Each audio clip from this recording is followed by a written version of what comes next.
नमस्कार दोस्तों, आइए जानते हैं आज राजस्थान की बड़ी खबरें। आज की पहली खबर है कि दिल्ली क्राइम ब्रांच का लोकेश को नोटिस, राज्य की पूर्ववर्ती अशोक गहलोत सरकार में सामने आए। फोन टेपिंग प्रकरण की जांच दिल्ली पुलिस की क्राइम ब्रांच ने तेज कर दी है। करीब 11 महीनों की चुप्पी के बाद क्राइम ब्रांच ने गहलोत के तत्कालीन ओएसडी लोकेश शर्मा को 7 दिन में दूसरा नोटिस दिया है। इसमें उन सबूतों को मांगा है जिनका दावा लोकेश ने 25 सितंबर को बयान में किया था। जयपुर में 6 साल बाद अक्टूबर में तेज गर्मी। राजस्थान के पश्चिमी, उत्तरी और पूर्वी हिस्सों से मानसून विदा होने के साथ ही गर्मी के तेवर तेज होने लगे। बीकानेर, चूरू, फलोदी में बुधवार दिन का अधिकतम तापमान 40 डिग्री सेल्सियस तक आ गया। राजधानी जयपुर में अधिकतम तापमान 38 डिग्री सेल्सियस दर्ज हुआ, जो साल 2017 के बाद अक्टूबर माह का सर्वाधिक तापमान है। मौसम विशेषज्ञों ने बताया कि राज्य में अगले 2 दिन मौसम साफ रहने की संभावना है। 6 अक्टूबर से प्रदेश के उत्तर पश्चिमी हिस्सों में मौसम बदलने और बादल छाने के साथ छुटपुट बारिश हो सकती है। जुर्माना राशि वसूलने को लेकर नगर परिषद ने की सख्ती। धौलपुर नगर परिषद ने जुर्माना राशि वसूलने के लिए सख्त कदम उठाते हुए गुरुवार सुबह दुकानों के सामने कचरा डाल दी। सुबह के पहर दुकान खोलने पहुंचे दुकानदारों ने जब कचरा पड़ा हुआ देखा तो उनके होश उड़ गए, जिसके बाद मौके पर दुकानदारों ने विरोध करना शुरू कर दिया।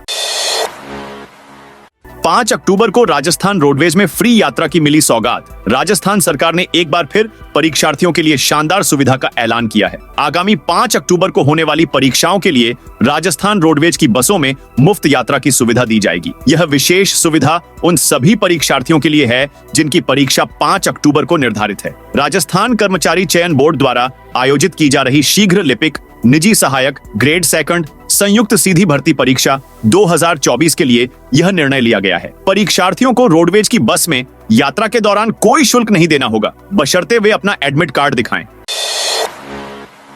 जयपुर से फलौदी तक बनेगा नया थार एक्सप्रेस। वे राजस्थान में आगामी 2 वर्षों में 9 एक्सप्रेसवे का निर्माण किया जाएगा, जिनमें से एक जयपुर फलौदी थार एक्सप्रेसवे बनाया जाना प्रस्तावित है, जो कि आने वाले समय में जयपुर, कालवाड़, जोबनेर, भाटीपुरा, नावा, कुचामन, डीडवाना और नागौर से होते हुए बनाया जाएगा। पिछले दिनों सरकार ने कई बड़ी योजनाओं की सौगात दी थी, जिसके अंतर्गत राजस्थान में 9 एक्सप्रेसवे का निर्माण किया जाएगा, जिनमें से एक थार एक्सप्रेसवे बनाया जाना है। जेपी नड्डा 5 अक्टूबर को आएंगे राजस्थान। हरियाणा विधानसभा के लिए गुरुवार को चुनाव प्रचार अंतिम चरण में है। यहां 5 को वोटिंग होगी। वोटिंग खत्म होने के साथ राजस्थान उपचुनावों की तैयारियां शुरू हो जाएंगी। 5 अक्टूबर को शाम 7 बजे भाजपा के राष्ट्रीय अध्यक्ष जेपी नड्डा जयपुर पहुंचेंगे। नड्डा करीब 4 घंटे तक जयपुर रहेंगे। 8 दिन बाद संघर्ष समिति ने लिया ऐसा बड़ा फैसला। सांचौर बचाओ जिला संघर्ष समिति की ओर से सांचौर जिला यथावत रखने की मांग को लेकर पिछले 8 दिन से चल रहा धरना स्थगित कर दिया गया। जनगणना आयुक्त के पत्र के अनुसार प्रदेश सरकार ने राजस्थान के बजट 2024-25 में की गई घोषणाओं के अलावा किसी भी प्रकार की सीमाओं में परिवर्तन नहीं करने के हवाला दिया गया है। इस पर सांचौर संघर्ष समिति ने कलेक्ट्रेट पर चल रहा धरना स्थगित कर दिया है। डेंगू का बाड़मेर में विस्फोट। थार में डेंगू का कहर बनकर टूट पड़ा है। हालात ये हो गए हैं कि जिला अस्पताल में जांच में प्रत्येक दूसरा मरीज डेंगू पॉजिटिव मिल रहा है। अस्पताल में बुखार पीड़ितों की संख्या पिछले 4-5 दिनों में दोगुनी तक बढ़ चुकी है। डेंगू विस्फोटक हो चुका है। बाड़मेर में एक दिन में डेंगू के 36 नए केस मिले हैं। विशेषज्ञों को आशंका है कि डेंगू पर जल्द नियंत्रण के उपाय नहीं किए तो हालात और बिगड़ सकते हैं।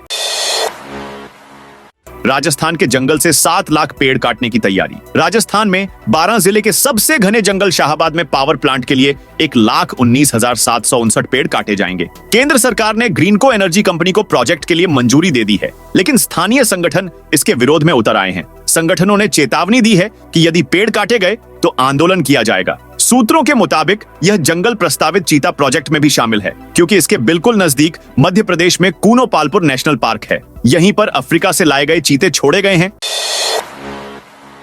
राजस्थान में बड़ा प्रशासनिक फेरबदल। राजस्थान की भजनलाल सरकार लगातार प्रशासनिक फेरबदल कर रही है। इसी कड़ी में सरकार ने 341 तहसीलदार और नायब तहसीलदार के तबादले किए हैं। इससे पहले बुधवार को पंचायती राज विभाग में बड़ी संख्या में तबादले हुए थे, जिसमें कुल 131 अधिकारियों के तबादले किए थे। वहीं 23 सितंबर को राजस्थान सरकार ने भी 22 आईएएस और 58 आईपीएस अफसरों का तबादला किया था और 12 अफसरों को अतिरिक्त कार्यभार दिया था। 90,000 पदों पर शीघ्र होगी भर्ती। मुख्यमंत्री भजनलाल शर्मा ने कहा कि राज्य सरकार ने 90,000 पदों पर शीघ्र भर्ती निकालने का फैसला किया है। इसके बाद प्रदेश के हर गांव में 2 से 3 परिवार सरकारी नौकरी में होंगे। यह पद 1-2 साल में खाली नहीं हुए हैं, कई सालों से खाली पड़े हैं, लेकिन पूर्ववर्ती कांग्रेस सरकार ने इन पदों को भरने की कोशिश नहीं की। मुख्यमंत्री बुधवार को विमुक्त घुमंतु, अर्ध घुमंतु परिवारों को पट्टा वितरण को लेकर आयोजित राज्य स्तरीय समारोह में बोल रहे थे। आरएसएस प्रमुख मोहन भागवत बाराम पहुंचे। राष्ट्रीय स्वयंसेवक संघ के सरसंघ चालक मोहन भागवत बुधवार रात को 4 दिवसीय प्रवास पर बाराम पहुंचे। भागवत संघ के चित्तौड़ प्रांत की योजना के तहत संगठनात्मक चर्चा के लिए यहां आए हैं। वे अपने प्रवास के दौरान यहां कोटा रोड पर द्वादश ज्योतिर्लिंग कॉलोनी में संघ के वरिष्ठ स्वयंसेवक राधेश्याम गर्ग के निवास पर रहेंगे। भागवत के प्रवास के मद्देनजर निवास के आसपास और बाराम शहर में पुलिस ने कड़ी सुरक्षा व्यवस्था की है। जानकारी के अनुसार 3 से 5 अक्टूबर तक भागवत विभिन्न स्तर की संगठनात्मक बैठकें लेंगे। ओएसडी रहे लोकेश शर्मा से फिर होगी पूछताछ। राजस्थान में पूर्ववर्ती गहलोत सरकार के समय सामने आया कथित फोन टैपिंग मामला फिर चर्चा में है। पूर्व मुख्यमंत्री अशोक गहलोत के ओएसडी रहे लोकेश शर्मा को दिल्ली पुलिस की क्राइम ब्रांच ने फिर से पूछताछ के लिए बुलाया है। बताया जा रहा है कि लोकेश शर्मा इस बार पूछताछ के दौरान क्राइम ब्रांच को फोन टेपिंग केस से जुड़े सबूत सौंप सकते हैं। इसके बाद पूर्व सीएम अशोक गहलोत की भी मुश्किलें बढ़ सकती हैं। आईएएस राजेंद्र 5 महीने से थे एसीबी के रडार पर। कोटा संभागीय आयुक्त पर हुई एसीबी की सर्च की कार्रवाई के बाद सरकार ने राजेंद्र विजय को एपो कर दिया है। राजेंद्र विजय प्रमोटी आईएएस के खिलाफ एसीबी मुख्यालय में पिछले 6 माह पहले शिकायत आई थी। करीब 5 माह तक राजेंद्र विजय की अघोषित संपत्तियों की जांच की गई। इसके बाद आय से अधिक संपत्ति का मामला दर्ज किया गया। दीपावली पर राजस्थान में होगा 14,000 करोड़ का बिजनेस। नवरात्रि के साथ फेस्टिव सीजन की शुरुआत हो गई है। दीपावली के बाद देव उठनी एकादशी तक चलने वाले इस सीजन में इस बार राजस्थान में 14,000 करोड़ का कारोबार होने की उम्मीद है। इसके लिए नवरात्रि से ही कारोबारियों ने वाहनों से लेकर प्रॉपर्टी और इलेक्ट्रॉनिक्स आइटम पर कई स्कीम लॉन्च कर दी है। बाजार के जानकारों को इस बार प्रदेश में 5,000 करोड़ से ज्यादा के विला प्रॉपर्टी प्लॉट बिकने की उम्मीद है। राष्ट्रपति द्रौपदी मुर्मू कल बांसवाड़ा दौरे पर रहेंगी।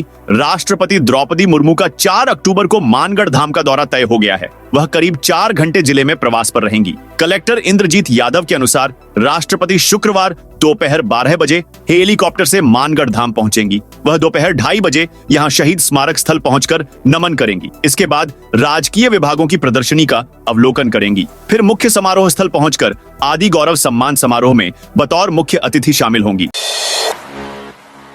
राजस्थान हाईकोर्ट ने प्रॉपर्टी को लेकर दिए अहम आदेश। राजस्थान हाईकोर्ट ने बुधवार को प्रॉपर्टी से संबंधित महत्वपूर्ण आदेश पारित किए। कोर्ट ने कहा कि अब से राज्य में विकास प्राधिकरण, यूडीएच और निगम सुनिश्चित करेंगे कि कोई भी बिल्डर बिना मूलभूत सुविधाओं के प्रॉपर्टी न बेचे। उसे भवन विनियमों के सभी दायित्व पूरे करने होंगे। यह तभी संभव होगा जब विकास प्राधिकरण प्रमाणित करे कि बिल्डर द्वारा विकसित कॉलोनी सभी मामलों में रहने योग्य है, यानी पानी, बिजली, जल निकासी आदि सुविधाएं हैं। 1 अक्टूबर से ऑटोमेटेड टेस्टिंग लागू नहीं। राज्य सरकार के परिवहन विभाग की ढिलाई से प्रदेश में वाहन फिटनेस से जुड़ी आधुनिक तकनीक लागू नहीं हो पा रही है। ऐसे में 1 अक्टूबर से ऑटोमेटेड टेस्टिंग स्टेशंस एटीएस से वाहन फिटनेस की अनिवार्यता लागू नहीं हो सकी। इसकी प्रमुख वजह राजस्थान में सिर्फ 2 ही टेस्टिंग स्टेशन होना है। खाजूवाला में ड्रोन के बाद मिली 11 करोड़ की हेरोइन। बीकानेर के खाजूवाला में मंगलवार को कैमरों से लैस ड्रोन मिला था। वहां से करीब 2.5 किलोमीटर दूर अब हेरोइन का पैकेट मिला है। साफ तौर पर माना जा रहा है कि पहले ड्रोन से हेरोइन फेंकने के बाद ड्रोन दूसरी पोस्ट के पास पहुंचा और नीचे गिर गया। पुलिस और बीएसएफ के सर्च अभियान में हेरोइन बरामद की गई है। बरामद की गई हेरोइन की कीमत 11 करोड़ रुपए आंकी गई है। एसआई भर्ती रद्द करें या नहीं, इस बारे में सरकार ने पहले ईजी से राय ली। सब इंस्पेक्टर भर्ती को निरस्त किया जाए या नहीं, इसको लेकर राज्य सरकार ने कमेटी गठित की है। कमेटी की पहली बैठक अगले सप्ताह हो सकती है। सरकार ने कमेटी का गठन करने से करीब 10 दिन पहले ही ईजी की राय ली थी। सूत्रों की माने तो ईजी की राय में कहा गया था कि परीक्षा वापस करवा ली जाए, साथ ही उन्हीं अभ्यर्थियों को मौका दिया जाए जो इस परीक्षा में बैठे थे। इस राय के बाद राज्य सरकार ने 6 मंत्रियों की कमेटी का गठन कर दिया। कमेटी कब तक रिपोर्ट देगी यह समय तय नहीं किया गया है, जबकि आरपीए में ट्रेनिंग ले रहे एसआई की ट्रेनिंग जल्द पूरी होने वाली है। ऐसे में कमेटी को जल्द से जल्द निर्णय लेना होगा। दिसंबर से पहले बदलेगी कई मंत्रियों की पर्ची। सीकर सांसद अमराराम के बुधवार को आयोजित अभिनंदन कार्यक्रम में कांग्रेस प्रदेश अध्यक्ष गोविंद सिंह डोटासरा ने भजनलाल सरकार को जमकर निशाने पर लिया। उन्होंने कहा कि दिसंबर से पहले कई मंत्रियों की पर्ची बदलेगी और कोई बड़ी बात नहीं कि बड़ी पर्ची भी बदल जाए। किरोड़ीलाल मीणा के इस्तीफे पर कहा कि पता नहीं सरकार की क्या मजबूरी है। उन्होंने कहा कि डिप्टी सीएम की स्थिति भी जल्द ही साफ हो जाएगी। डोटासरा ने कहा कि अधिकारियों से लेकर मंत्रियों में तालमेल नहीं है, इस वजह से जनता के काम अटक रहे हैं। मौसम विभाग का बड़ा अलर्ट जारी। मौसम विभाग जयपुर के अनुसार राजस्थान में से कल कोटा और उदयपुर संभागों के कुछ भागों को छोड़कर शेष सभी भागों में मानसून विदा हो चुका है। शेष भागों में अगले 2 दिनों में मानसून विदा होने की संभावना है। इसी बीच मौसम विभाग ने 5, 6, 7 और 8 अक्टूबर को कुछ संभागों में बारिश का अलर्ट जारी किया है। 5 अक्टूबर को उदयपुर, बीकानेर और कोटा संभाग में कहीं कहीं पर बारिश होने की संभावना है। 6 अक्टूबर को मौसम शुष्क रहने की संभावना है। हालांकि बीकानेर संभाग में कहीं कहीं पर बारिश होने की संभावना है। 7 और 8 अक्टूबर को बीकानेर संभाग में कहीं कहीं पर बारिश होने की संभावना है। राजस्थान सरकार बच्चों को कराएगी यहां सैर। बीकानेर शिक्षा विभाग ने पहली बार अंतर जिला शैक्षिक भ्रमण का कार्यक्रम तय किया है। सरकारी स्कूलों में कक्षा 7 एवं 8 के विद्यार्थियों को राजस्थान के ऐतिहासिक स्थलों से रूबरू कराया जाएगा। जिला शैक्षिक भ्रमण के लिए प्रत्येक जिले के 24 विद्यार्थी जा सकेंगे। इसमें 12 विद्यार्थी कक्षा 7 के और इतने ही कक्षा 8 के होंगे। इसके अलावा जिला स्तर पर न्यूनतम 6 विद्यार्थियों की आरक्षित सूची भी तैयार की जाएगी।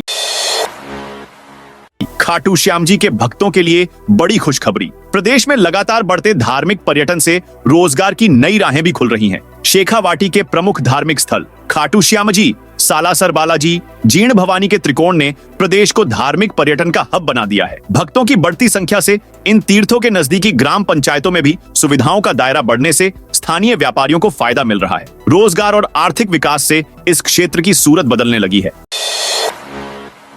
राजस्थान सरकार इन बालिकाओं को देगी 30,000 रुपए। राज्य सरकार ने महिला सशक्तिकरण की दिशा में बेटियों के लिए सुकन्या समृद्ध योजना को लेकर डाक विभाग से समझौता किया है। इस योजना में पात्र बालिकाओं के खाते में राजस्थान सरकार बतौर सहायता 30,000 रुपए निवेश करेगी। जिला डाक अधीक्षक के शर्मा ने बताया कि योजना में 10 वर्ष से कम उम्र की बालिकाओं के लिए डाकघरों में खाते खोले जाते हैं। राजस्थान सरकार ने मुख्यमंत्री बालिका संबल योजना की पात्र लाभार्थी बालिका के लिए बजट में 30,000 निवेश की घोषणा की है।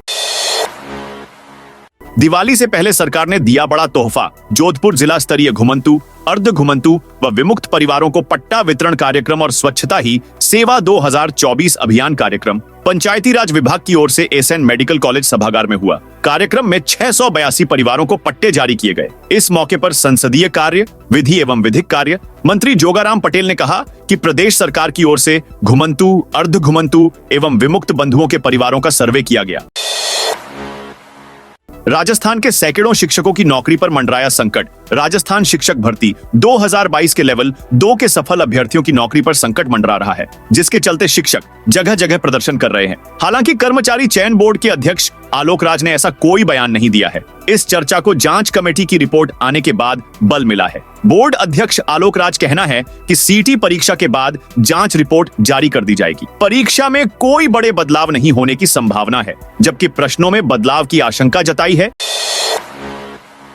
सीएम बोले मकान की प्रक्रिया भी पूरी होगी। मुख्यमंत्री भजनलाल शर्मा ने बुधवार को 21,000 घुमंतु व विमुक्त श्रेणी के आवासहीन लोगों को भूखंड के पट्टे वितरित किए। कार्यक्रम में उन्होंने कांग्रेस नेताओं को जमकर घेरा। गहलोत के ट्वीट पर कटाक्ष करते हुए कहा कि आप हमें सलाह दे रहे हैं, जरा अपने काम देख लीजिए। नौकरियों के दावों पर कटाक्ष पर कहा कि देखते जाइए, जो कहा है वो युवाओं को करके दिखाएंगे। संकल्प पत्र के सभी वादे पूरे करेंगे। 50% पूरे भी कर लिए हैं। सीएम ने कहा कि 21,000 लोगों को पट्टा मिला है। अब मकान की प्रक्रिया भी धीरे धीरे पूरी होगी। तो दोस्तों, यह थी आज राजस्थान की बड़ी खबरें। आप इस वीडियो को कौन से जिले से देख रहे हैं? कमेंट में अपने जिले का नाम बताइए।